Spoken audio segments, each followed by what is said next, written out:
សួស្តីតារាទីជនអរគ្នាអញ្ចឹងថ្ងៃនេះខ្ញុំមកបង្ហាញជាមួយប្រភេទទូទឹកកកមួយ brand របស់ Samsung ដែលមាន model RT20H ជាប្រភេទទូទឹកកកមួយដែលមានរូបរាងស៊ីវិល័យស័ក្តិសមមែនទែនការប្រើប្រាស់សមាជិករស់នៅត្រឹម 3-4 នាក់ទៅលើប្រភេទទូទឹកកក Samsung នេះមានកម្ពស់រហូតដល់ 1m45 ជម្រៅ63និងទទឹង55ទៅលើទូទឹកកក Samsung មួយកូដនេះមិនត្រឹមតែរូបរាងស្រស់ស្អាតស៊ីវិល័យទេក៏បែងចែកនៅផ្នែកបង្កក់ផ្សេងផ្នែកខ្លះផ្សេងដែលផ្នែកខាងលើនេះគឺជាផ្នែកបង្កក់ភ្ជាប់មកកន្លែងសេរីសីតុណ្ហភាពក៏ដូចជាការរចនាឡើងដែលមានលក្ខណៈពិសេសដោយផ្នែកខាងលើបំពាក់មកជាមួយនឹងពុម្ពសម្រាប់ចាក់ទឹកដើម្បីផលិតជាទឹកកកអញ្ចឹងផ្ដល់ជាលក្ខណៈងាយស្រួលជំនួយដល់ការទិញទឹកកកមកតង់ទៀតអញ្ចឹងចំណេញពេលវេលាក៏ដូចជាចំណេញថវិកាបន្ថែមទៀតផងអូមួយវិញទៀតអតិថិជនអរគ្នាបើនិយាយពីទូទឹកកកអាមួយកូដនេះគឺជាកូដកូនពៅរបស់ Samsung ហើយក៏បានបំពាក់មកជាមួយនឹងបច្ចេកវិទ្យា Digital Inverter ការប្រើប្រាស់សន្សំសំចៃខ្ពស់ដែលទទួលបាននូវសំឡេងស្ងាត់មិនរំខានដល់ការប្រើប្រាស់របស់អតិថិជនអរគ្នាអញ្ចឹងឃើញថាអំបញ្ញមិញខ្ញុំបានបង្ហាញជាមួយនឹងផ្នែកខាងលើគឺជាផ្នែកបង្កក់ហើយឥឡូវនេះយើងចូលដល់ផ្នែកខាងក្រោមវិញម្ដងតើវាមានលក្ខណៈធំទូលាយបែបណាខ្លះ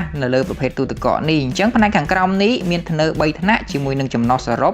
155លីត្រហើយនៅផ្នែកខាងក្រោមនេះក៏បានបំពាក់មកជាមួយនឹងបច្ចេកវិទ្យាមួយ Fresh Zone គឺជាប្រអប់មួយដែល Samsung រចនាឡើងយ៉ាងឆ្លាតវៃដែលជួយរក្សាធាតុស្រស់បានយូរហើយទោះជាការដាក់ប្រភេទបន្លែផ្លែឈើលីគ្នាក៏ដោយក៏នៅក្នុងប្រអប់នេះគ្មានសំណើមធ្វើឲ្យហប់ដែលបង្កឲ្យរលួយខូចបន្លែផ្លែឈើនៅក្នុងប្រអប់នោះទេសម្រាប់ Samsung កូនពៅនេះបានគិតគូរយ៉ាងច្បាស់ទៅលើចុងខែអញ្ចឹងមានពុម្ពសម្រាប់ដាក់ពងទាឲ្យថែមទៀតផងឥឡូវនេះខ្ញុំសម្រាយខាងក្នុងសរុបរួមតែម្ដងទៅលើការបញ្ចេញធាតុត្រជាក់គឺស្មើគ្នាបានល្អដោយបំពាក់មកជាមួយនឹងបច្ចេកវិទ្យា All Round Cooling ដែលជួយឲ្យការគ្រប់គ្រងសីតុណ្ហភាពនិងរក្សាធាតុត្រជាក់បានគ្រប់ជ្រុងជ្រោយតែម្ដងហើយចំណុចពិសេសមួយទៀតដែលធ្វើឲ្យអតិថិជនគេងលក់ស្រួលនោះ Samsung ក៏បានពង្រីកទៅលើការធានាដុំ compressor ពី10ឆ្នាំទៅរហូតដល់20ឆ្នាំអញ្ចឹងជាចំណុចមួយដែលធ្វើឲ្យអតិថិជនស្ងប់ចិត្តការប្រើប្រាស់របស់គាត់ទទួលបាននូវការធានាខ្ពស់និងមានទំនុកចិត្តជាងមុនអញ្ចឹងអតិថិជនអរគ្នាដែលកំពុងមើលនេះចាំដល់ពេលណាទៀតតាក់ទង Monica Electronics ឥឡូវនេះទទួលបានតម្លៃពិសេសខ្លាំងមែនតើ